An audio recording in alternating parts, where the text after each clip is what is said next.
Una de las tareas fundamentales de tu rol dentro de un equipo de riesgos, y no digamos si además eres responsable de algún área de gestión de riesgos, es facilitar el camino y la toma de decisiones a tus compañeros del resto de áreas en cuanto a la gestión de los riesgos de los que son responsables.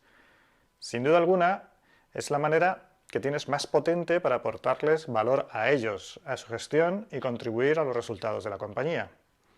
Por tanto, debes facilitarles criterios de decisión a la hora de establecer la respuesta más adecuada, pero dejando que la decisión sea siempre suya. Recordemos siempre que los riesgos son de quien ejecuta las acciones que los generan, o de quienes son los responsables de las áreas en las que se generan esas acciones que provocan los riesgos. De esta manera te voy a dar varios criterios que puedes utilizar para analizar las posibles respuestas y facilitar la toma de decisiones. Por mi experiencia, hay algunos criterios que son comunes a los 4 tipos de respuestas, y luego habrá algunos que son más de tipo específico. Empezaremos por los que son comunes, recordando los 4 tipos de respuestas posibles: aceptar, evitar, gestionar o transferir. Venga, el primer criterio sería el análisis coste-beneficio. ¿Cuánto me cuesta implementar una respuesta, la que sea, y cuánto estoy evitando que suceda? Igual que a la hora de realizar una inversión o una estrategia se evalúa el binomio coste-rentabilidad, en términos de riesgos se debe evaluar el binomio coste-beneficio. Imagínate que en tu empresa sois conscientes de que el personal se lleva material de oficina a casa. No sé, folio, grapadoras, bodies, etc. Pequeñas cosas que al final, multiplicado por el número de empleados y los distintos centros de trabajo, pues ascienden a una suma de dinero. No importante, pero tampoco despreciable del todo, ¿vale? Entre otras cosas, deberías analizar el coste que supondría implementar una medida de control como, por ejemplo, pues no lo sé, un arco detector de metales o un controlador que realice registros aleatorios.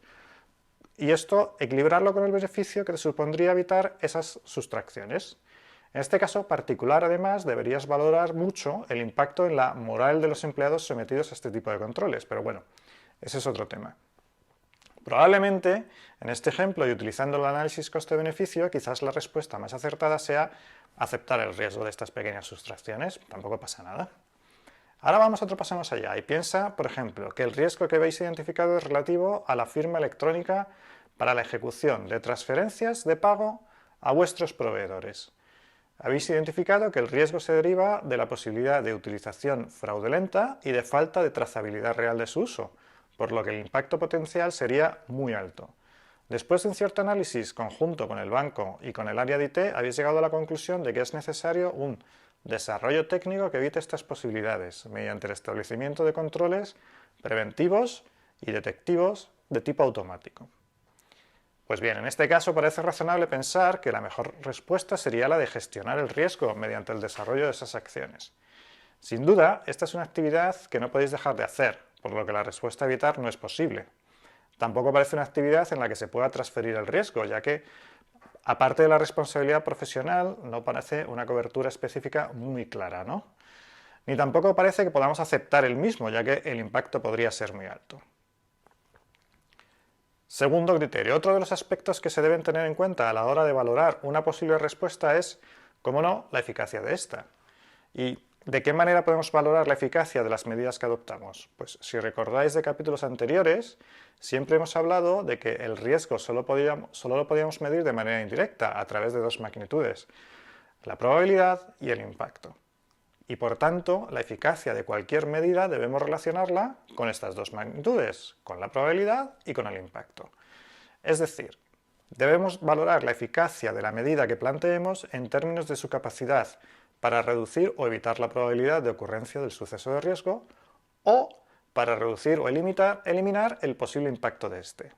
En los mejores casos seremos capaces de identificar e implementar respuestas que tengan impacto en ambas magnitudes, con lo que seguramente su efecto y su eficacia sea mucho mayor. Vamos a verlo con algunos ejemplos, ¿vale? Venga, vamos a ver. El riesgo: caída montando en bici en recorridos de montaña. Riesgo inherente, recuerda. Probabilidad alta, impacto alto. Posibles respuestas: evitar.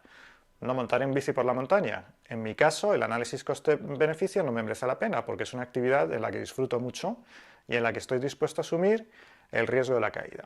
En caso de ser esta mi respuesta, sin embargo, eliminaría tanto la probabilidad como el impacto, por tanto mi riesgo desaparecería.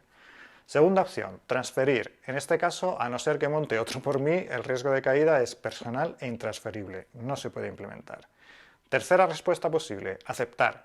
Sí, pero en determinadas circunstancias. Debo buscar la manera de hacerlo mejor a un coste adecuado, sin efecto en la probabilidad ni en el impacto.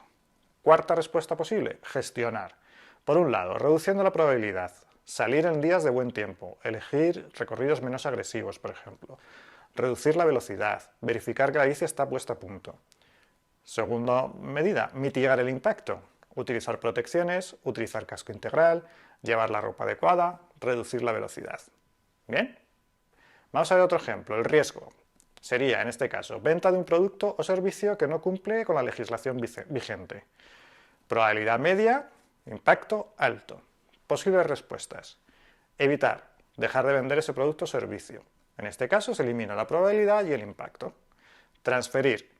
Este riesgo legal es difícil transferir, pero sería posible encontrar coberturas de seguro. Esto mitiga el impacto, pero no lo elimina. Aceptarlo. No parece la mejor manera de actuar en el largo plazo, ya que las repercusiones serían incalculables en todos los términos, incluidos los relativos a la reputación de la compañía. Por ejemplo, piensa en el caso de los motores diésel de Volkswagen. No tendría efecto, sin embargo, esta medida en la probabilidad ni en el impacto. Cuarta medida posible, gestionar. Por un lado, reduciendo la probabilidad, por ejemplo, asegurando los lanzamientos que son revisados por el área legal, contar con bufetes de asesores legales especializados, contar con un proceso de autorización de lanzamientos robustos que verifique la existencia de las firmas adecuadas, solicitar autorización a la autoridad competente en materia de consumo, no lo sé. Y por otro lado, podemos mitigar el impacto haciendo lanzamientos piloto o limitados y monitorizando el comportamiento del público.